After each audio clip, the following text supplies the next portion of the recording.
কই গো শুনছো? আমি একটু মাঠে গেলাম গরুটাকে নিয়ে। অনেকক্ষণ ধরে ঘাস না খেয়ে আছে। আগে আমি সরকারি একটি ছোট্ট চাকরি করতাম, কিন্তু অসুস্থতার কারণে আমি রীতিমতো ডিউটি পালন করতে পারিনি। তাই আমাকে চাকরি থেকে বরখাস্ত করা হয়েছে। তাই আমি এখন একটি গরু পালন করছি। কোনো রকম তো সংসার চালাতে হবে। গরুটাকে মাঠে দিয়ে ভাবলাম একটু গাছের নিচে বসে বিশ্রাম করতে বসে কখন যেন ঘুমিয়ে পড়েছি, আমি ভাবতেও পারিনি।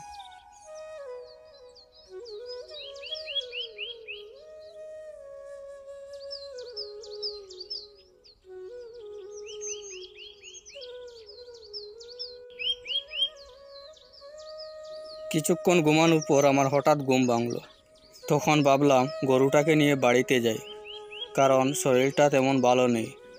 শরীরটা যেন দুর্বল দুর্বল লাগছে, কারণ চাকরিটা চলে যাওয়ার পর থেকে রীতিমতো ভালো মন্দ খেতেও পারছি না।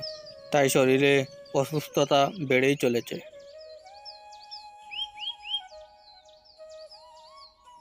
গরুটাকে কাটা ঘাস এনে দিয়ে আমি ঘরের ভিতরে শুয়ে পড়লাম।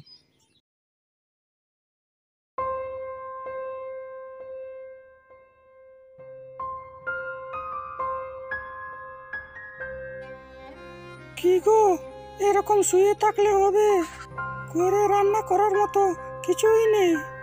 তোমাকে কত করে বললাম শহরে একটা ডাক্তারের কাছে যাও, আমার কথা তো শুনছই না। আমার স্ত্রীর কথা শুনে হঠাৎ আমার ঘুম ভাঙল। আমার স্ত্রী অনেক দিন ধরে বলছে শহরে গিয়ে একটা ডাক্তার দেখাতে, কিন্তু আমার কাছে তো একটা টাকাও নেই। কি করে শহরে যাব? আমার কাছে কিছু টাকা আছে, সেটা নিয়ে তুমি শহরে ডাক্তারের কাছে যাও। ঔষধ না করে তুমি ভালো না হলে তো সংসারটা অচল হয়ে যাচ্ছে। তাই আমি শহরের ডাক্তারের কাছে রওনা হলাম। শরীরের অবস্থা ভালো করে ডাক্তারকে বলো। অনেকক্ষণ হাঁটার পর একটি বাস স্ট্যান্ডে এসে পৌঁছলাম আমি। বাস স্ট্যান্ডটা একদমই ফাঁকা, কোনো লোকজন নেই। তাই আমি একটি বেঞ্চে বসে বাসের অপেক্ষা করছি। রোজ তো এই রাস্তা দিয়ে একটি শহরের বাস পাওয়া যায়। কিছুক্ষণ অপেক্ষা করার পর একটি বাস এলো।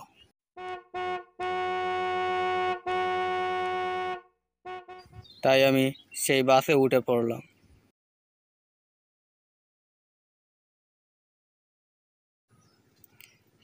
কিছুক্ষণের মধ্যে আমি শহরে এসে পৌঁছে গেলাম। ডাক্তারের চেম্বারে এসে ডাক্তার না পেয়ে আমি একটি চেয়ারে বসলাম। কিছুক্ষণ বসার পর একটি ডাক্তার এলো।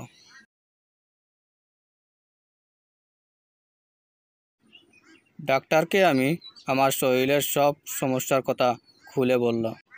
ডাক্তার আমার কথা শুনে বলল, এটা কোনো রোগ নয়, এটা আমার অতিরিক্ত চিন্তার কারণে আমার শরীর দুর্বল হয়েছে। তাই আমি কোনো কথা না বলে বাড়ির উদ্দেশ্যে রওনা হলাম।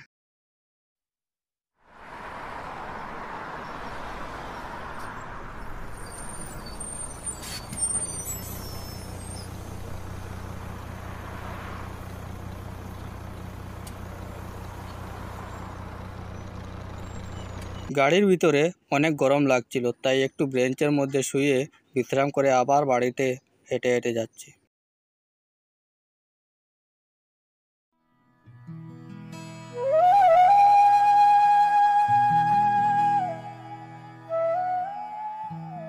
কই গো, একটু শরবত বানাও, অনেক ক্লান্ত লাগছে আমার। বাড়িতে এসে একটি দুঃসংবাদ শুনলাম। সেই দুঃসংবাদ শোনার জন্য আমি মোটেই প্রস্তুত ছিলাম না।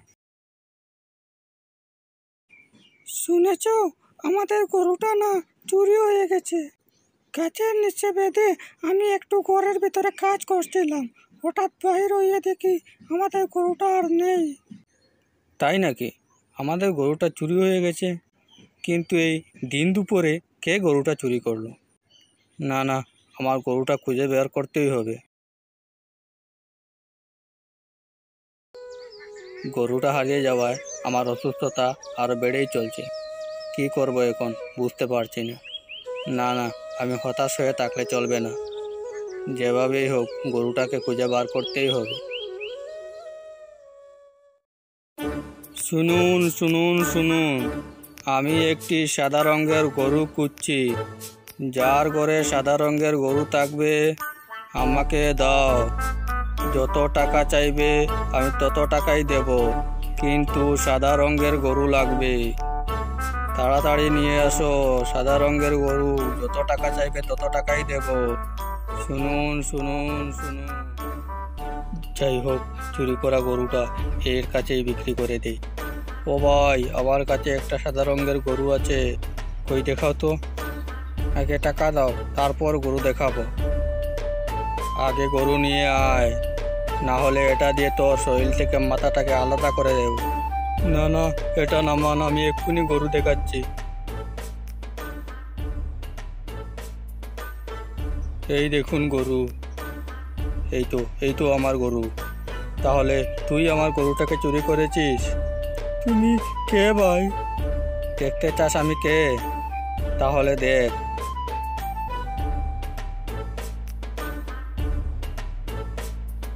আরে রামু ভাই, আপনি?